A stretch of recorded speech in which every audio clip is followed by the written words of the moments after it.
today we're actually going to be having a look at the completing the square method for quadratic equations. So what completing the square is effectively is taking some quadratic equation ax squared plus bx plus c and transforming it into the form, I'll write another letter, so I'll call that A1, B1 and C1, and I'll say A2 x plus b2 squared plus c2. So we're actually getting the x term and combining it inside a bracket, which is then going to be squared, which makes it a lot easier to solve, but because you can then just take a square root, you don't have to worry about this x term. So how can we actually go and see what these numbers are, these a2, b2 and c2? Well, we can actually just go and expand. So we've got a1x squared plus b1x plus c1 is equal to a2 x plus b2 squared plus c2. This can be expanded, this bracket can be expanded, so we got a2 on the outside, and then x plus b2 squared, that's going to give us x squared plus 2b2x plus b2 squared, and then we've still got plus c2 on the end. So if we now expand this again, so we just multiply everything by this a2 out on the outside, we get a2 x squared plus 2 a2 b2 x plus a2 b2 squared, and then we've still got plus c2 on the end. So you can actually see now that we've got x squared here and an x squared here. We've got an x here and an x here.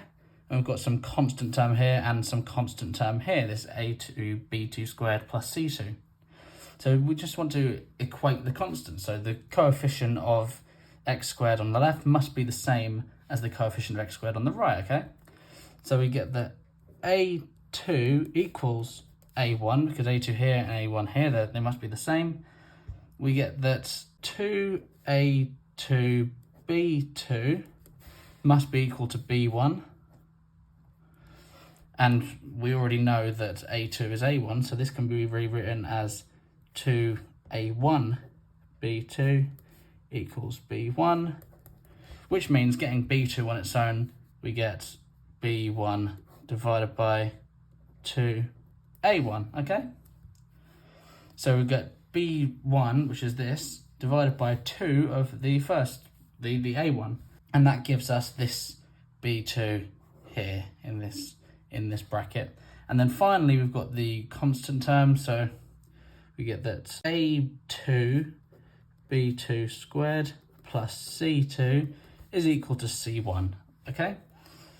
And now we've already got some previous terms, so we've got that a2 is equal to a1, so a1, and b2, that's equal to b2, and then b2 is equal to b1 divided by 2a1, and this is squared here, and plus c2 equals c1. This can be, that's an a1. This can be expanded, so we get a1 b1 squared divided by 4a1 squared plus c2 equals c1. And now we can just get c2 on its own, so c2 is c1 minus this thing over here, this a1 b1 squared divided by 4a1 squared. And then this fraction can actually be simplified a bit, so we get c2 is equal to c1 minus, well, this a1 cancels with one of these a1s, so we get c1 minus b1 squared over 4a1, and that is much nicer, much easier to work with.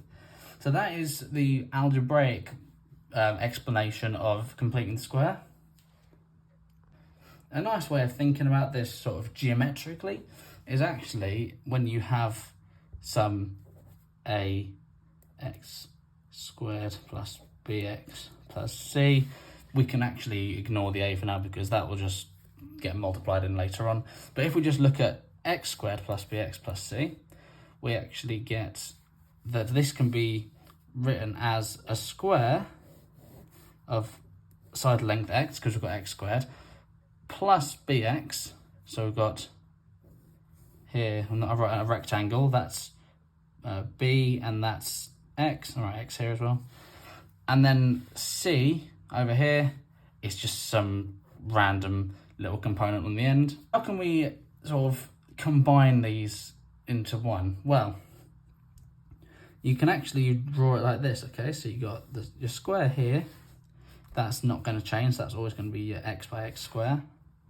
You've got b times x over here, and what we're going to do actually is we're going to draw a little line down through the middle. So we've got now, that's b over 2 length, and that's length b over 2 as well. And now these little thinner rectangles that I've just created, actually one can be put here. So you've got b over 2 and x, and the other can be put on top here. So you've got b over 2 and x. And now what we're trying to find is we're trying to find this missing little square, this missing b over 2 by b over 2 square. So this little area here is going to be b over 2 squared, but we want this other area here. We don't want the b over 2 squared, we want the other area. All this information can be put together. We can actually write this as, okay, so we've got this big square here, so we're going to include this little unknown square. So we've got x plus b over 2 squared, that's the area of the whole thing. But we also want to include this, which is just area C. So we don't, well, we don't really know, but that's going to be your C. So we want to add C. But then we want to get rid of this little square because this is not included in the whole area which we're talking about. So we want to get rid of b over 2 squared. And this is kind of what you're completing the square looks like. This is a slightly different version of what we saw in the algebraic version, which I did before. But this is the method that you would use. I'll give you an example. So down here we've got the example x squared plus 6x plus 5 equals 0. And we want to use the completing the square method to solve this equation. So how are we going to do that? Well, we need to find it in this form, x plus b over 2 squared. So b here is 6, so we get x plus, or b over 2, 6 over 2 is just 3, and that's all squared. And then we want to plus c, which is 5, and then we want to take away b over 2 squared. And b over 2 is 3, 3 squared is 9, so take away 9, and that's equal to 0. So then we get x plus 3 squared, 5 minus 9 is minus 4, and that's equal to 0. And then we can put it on the other side, so we get x plus 3 squared equals 4, which means that x plus 3 is equal to plus or minus 2. And then you can go ahead and just solve for x there. That's a very easy equation to solve. Now you get two answers, but that is the method of completing the square, and I hope that helps.